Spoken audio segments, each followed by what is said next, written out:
なんだよそれ。坂本龍馬の歴史にお前の名は必要ない。坂本龍馬。さらばだ。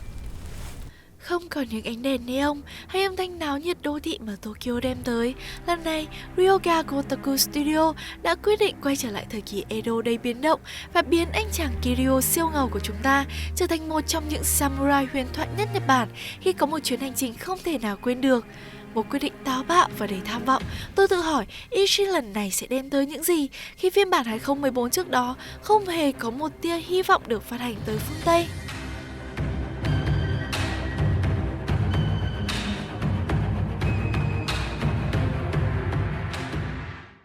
Like a Dragon Ishin, theo chân một chàng trai samurai trẻ tuổi có tên Sakamoto Ryoma, dựa theo một nhân vật có thực trong lịch sử Nhật Bản vào khoảng giữa những năm 1800. Tuy nhiên, chỉ việc dựa theo nhân vật này là chưa đủ. Nhà làm game còn sử dụng chất liệu của những biến động lịch sử để tạo ra một câu chuyện hết sức chân thực, nhưng không hề thiếu đi những bài học tình người đẫm nước mắt. Khi trải nghiệm chuyến hành trình của Sakamoto Ryoma, tôi cảm nhận được rằng đây không hề là một cuộc chiến đơn độc. Ở đây luôn có những chiến hữu đồng cam cộng khổ, những kẻ thù mưu mô, nhưng lý tưởng lại không hề thiếu thuyết phục, hay bối cảnh không hề xa rời và rất chân thực đến sởn gai ốc. Game dựa theo yếu tố lịch sử thì bản chất không phải là một bộ phim tài liệu về lịch sử hay một lớp học lịch sử, mà lại mong anh em có thể thu nạp được những kiến thức lịch sử từ nó được. Tuy nhiên, một câu chuyện mang yếu tố lịch sử hết sức kịch tính được gói gọn trong một tựa game thể loại phiêu lưu hành động như thế này thực sự là một concept quá đỉnh cao, thể hiện được mọi mặt của xã hội bấy giờ, đặc biệt là xung quanh sự bất bình đẳng giai cấp và sự lụi bại của chế độ phong kiến. Thậm chí, để giúp cho người chơi dễ dàng nắm bắt được câu chuyện, Studio Ryoga còn thêm cả phần chú thích trong hội thoại để giúp người chơi nắm bắt được các khái niệm đặc biệt của tiếng Nhật. Một hành động mà tôi đánh giá là rất hết sức quan tâm tới người chơi đấy. Mặc dù câu chuyện hết sức hấp dẫn cho đến tận khi đầu về Final Boss, nhưng để thực sự công tâm nhận định thì tôi thấy phần lớn các twist hay tình tiết chính của trò chơi khá là dễ đoán. Đặc biệt với một kẻ nghiện dòng Yakuza như tôi đây, có thể ở trong một vài tựa game Yakuza hay Judgment, chúng ta thường sẽ phải trải qua 1/2 hoặc là 3/4 tựa game để đoán mò ra ai là kẻ chủ mưu hay ai sẽ phải hy sinh. Nhưng trong Ishin, tôi đã đoán được ngay ở những chapter đầu tiên của game. Và chớ trêu thay, tôi đã đúng. Mặc dù là hy vọng suy nghĩ của mình sai nhá, để cho kiểu thêm phần hấp dẫn ấy, nhưng mà cuối cùng lại vẫn là đoán đúng. Nói như thế không có nghĩa là chuyến hành trình này không hề thú vị. Ngược lại là đằng khác, càng chơi tôi càng như nhập tâm vào chính Ryoma khi anh được xây dựng cực kỳ hợp lý và khiến anh không thể nào trở thành một nhân vật sớm bị lãng quên sau khi hoàn thành tựa game này được. Ý chí sắt đá, sự đau khổ, sự phản bội, sự yêu thương và cả sự tuyệt vọng. Tất cả những thứ này đều được đóng gói hết sức tài tình, khiến cho không chỉ các nhân vật trong game mà cả thế giới thời kỳ đó đều hết sức lay động lòng người. Phải nói, nhịp độ trong game là quá tốt, tôi đã quá tò mò về các diễn biến tiếp theo trong chuyến hành trình, đến nỗi thậm chí bỏ qua các quest phụ chỉ để nhằm tìm ra chân tướng. Và khi nhìn dòng credit hiện lên, cảm giác được trở thành một phần của chuyến hành trình này thật sự là cực kỳ xúc động. Bên cạnh yếu tố bối cảnh thời kỳ Edo đầy biến động, sự khác biệt lớn nhất mà Ishin còn mang lại chính là yếu tố combat trong game. DNA của Yakuza hay Judgment đã quay trở lại, nhưng đủ để đem tới sự mới lạ khi cung cấp hệ thống chiến đấu hết sức cổ điển và mang tinh thần Nhật Bản. Ryoma của chúng ta sẽ được cung cấp một khẩu súng cùng một thanh katana vô cùng sắc bén để sẵn sàng có thể quét phăng mọi kẻ thù nguy hiểm nhất trong thế giới này. Chỉ cần lơ là thôi, chúng ta sẽ dễ dàng nhận được một vé sang thế giới bên kia ngay lập tức. Game cung cấp 4 chế độ chiến đấu: Brawler, Gunman, Swordsman and Wild Dancer.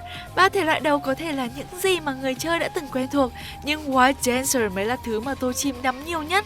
Với phong cách chiến đấu này, Ryoma có thể vừa vung kiếm với những nhát chém ngọt lịm, nhưng đi kèm đó là những phát súng chết người với độ chính xác cực kỳ cao, đem tới những giây phút kịch tính nhưng không hề thiếu sự thuyết phục. Ngoài ra, bản remake này cũng có một chút nâng cấp khi cho phép đính kọt sức mạnh vào trong từng phong cách chiến đấu. Và điều này tôi có thể coi như là một chút cheating, bởi phải nói các con boss trong game là hết sức điên rồ. Nếu không sẵn sàng trước những trận chiến một mất một còn này, bạn sẽ phải trả giá hết sức nặng nề.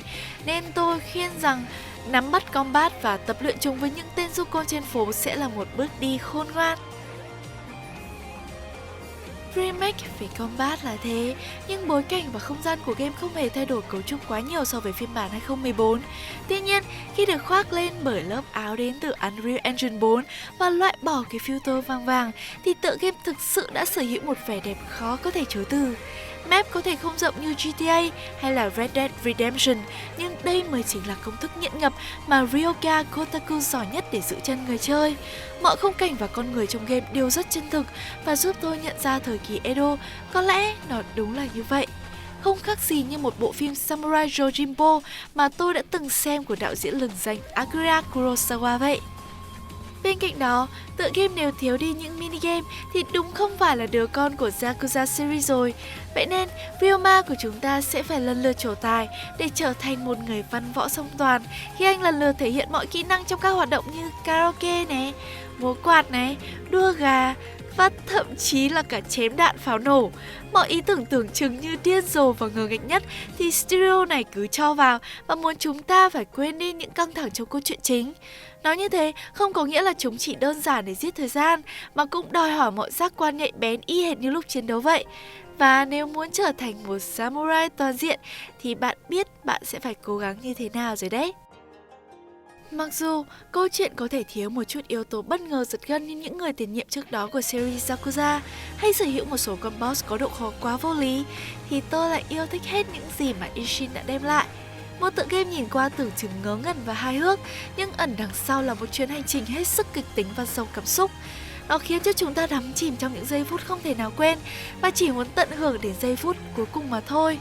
Có thể, tựa game còn một chút lấn cấn trong việc thiết kế màn chơi của việc chuyển giao từ thời PS3 bản gốc sang tiêu chuẩn hiện đại Next Gen như bây giờ. Nhưng mà nói không ngoa thì đây lại là một trong những tựa game hành động phiêu lưu hay nhất trong năm 2023 mà tôi được trải nghiệm tính đến thời điểm bây giờ. Hãy cho nó một cơ hội và tôi tin các bạn sẽ không phải thất vọng đâu. Và đó là tất cả những gì mà Miki muốn gửi tới cho anh em trong chiếc review game này. Đây là một series hoàn toàn mới của Cảm Game. Chúng mình mong rằng series này sẽ giúp cho anh em có thêm những thông tin mới về một tựa game và giúp anh em có thể đưa ra nhận định rằng nó có đáng để anh em trải nghiệm hay không. Nếu anh em thích video này thì đừng ngại để lại một like, subscribe để ủng hộ cho Cảm Game nha. Còn bây giờ thì xin chào và see ya!